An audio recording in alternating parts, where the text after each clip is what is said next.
Antes de dar sequência à conferência, nós vamos passar uma folhinha com perguntas e respostas. Aqueles que tiverem dúvidas podem fazer suas perguntas, anotar, no final serão todas respondidas. E caso não dê tempo de todas serem respondidas ainda hoje, se quiserem colocar o e-mail, nós responderemos posteriormente. Também, se não quiserem se identificar, sintam-se à vontade. Passando a palavra agora ao Dr. Ricardo Fernando Maia Neto. Uma boa noite. Alô? Uma boa noite a todos. Eu gostaria de reiterar aqui os agradecimentos pela presença, não só dos estudantes de Cultura Racional, mas dos alunos da UFMG, nessa conferência, que para nós, conforme já foi dito, é um dever de propagar o conhecimento, que é um conhecimento natural, de resgate desse ser que está perdido neste mundo deformado, não é? E o tema que eu vou abordar é justamente esse, conforme já foi dito. A humanidade, desde os seus primórdios, vem tentando responder a 3 principais questionamentos: quem somos, de onde viemos e para onde vamos. E a cultura racional, de uma forma muito simples, porque tem que ser assim para ser acessível a todas as camadas sociais, ela vem desmistificando e desbaratinando toda a concepção deste mundo e de todos os seres que aqui habitam. E ela o faz justamente explicando que nós passamos por uma série de transformações. E daí a célebre frase que atesta que na natureza nada se cria, nada se perde, tudo se transforma.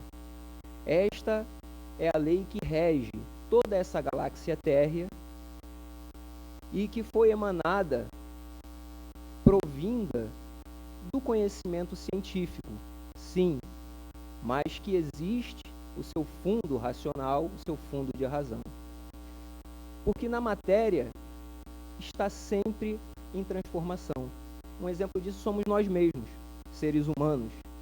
Desde o momento da concepção, passando pela geração, pelo crescimento, pelo amadurecimento, pelo envelhecimento, nós estamos em constantes transformações. E esse mundo, assim como tal, assim como nós, da mesma forma passou por uma série de transformações, uma série de fases.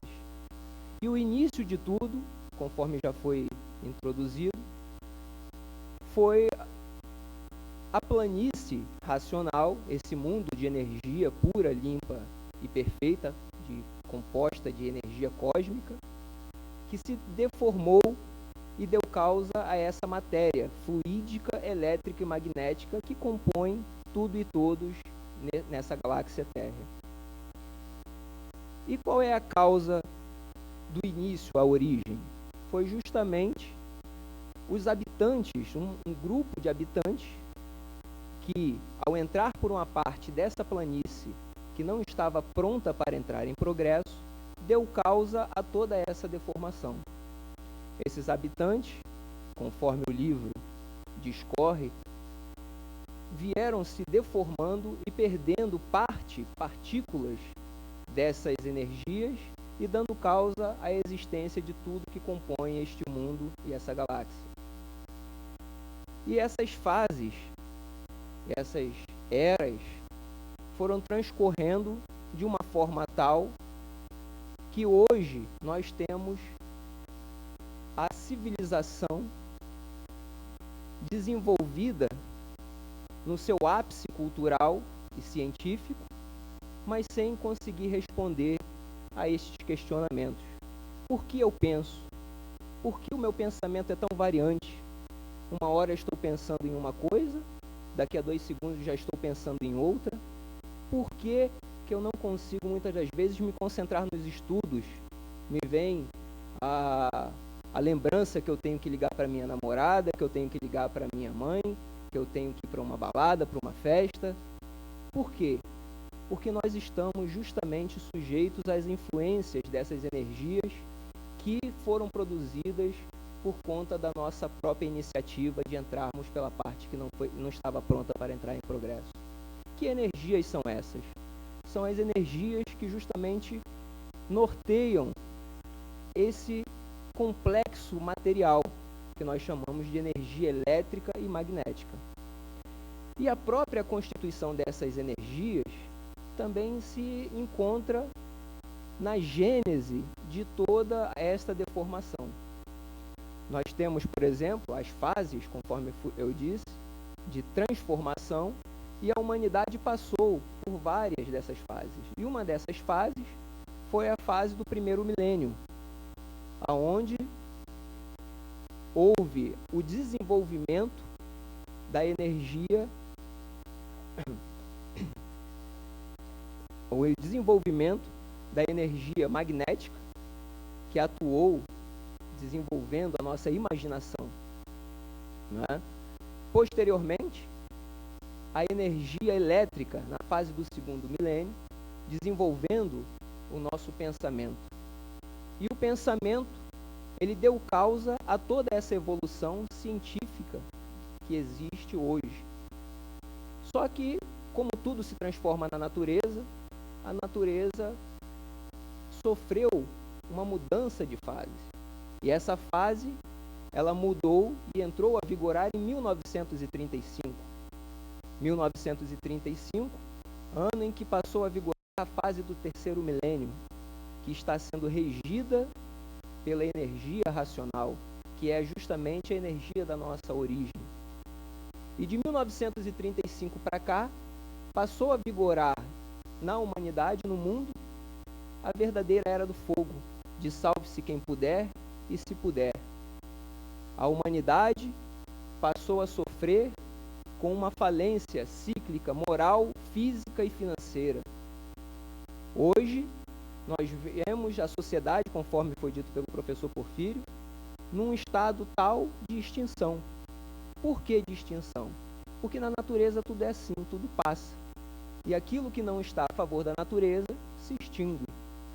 Então, para estarmos a favor da natureza, é preciso que nós estejamos em harmonia com a energia, com o conhecimento, com a fase que está regendo a natureza. E essa fase é a fase racional. E para estar em harmonia, é preciso desenvolver o raciocínio.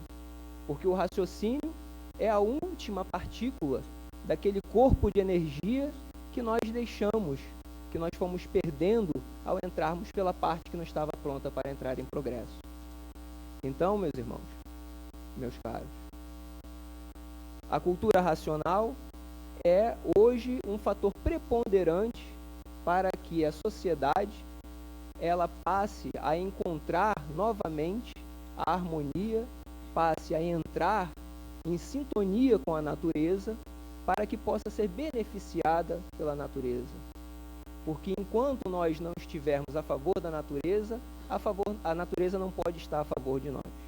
Ela nos lapida, ela nos causa males, tormentas naturais, físicas, financeiras, justamente porque estamos contra aquela que tem tudo para dar a todos, que é a nossa mãe verdadeira, a nossa verdadeira matre, que provém tudo e todos daquilo que tudo e de todos têm necessidade. Então, para encerrar, era só reforçar que nós estamos hoje na fase do terceiro milênio e que esta fase, sim, é a verdadeira fase onde todos vão conhecer o mundo de sua raça e saber como voltar para ele. Porque se nós somos animais racionais, é porque existe a razão de ser. E a razão de ser é justamente essa nossa origem, essa origem racional que nós temos, que está no nosso mundo de origem, o mundo racional. Muito obrigado, uma boa noite a todos. Obrigada, doutor Ricardo.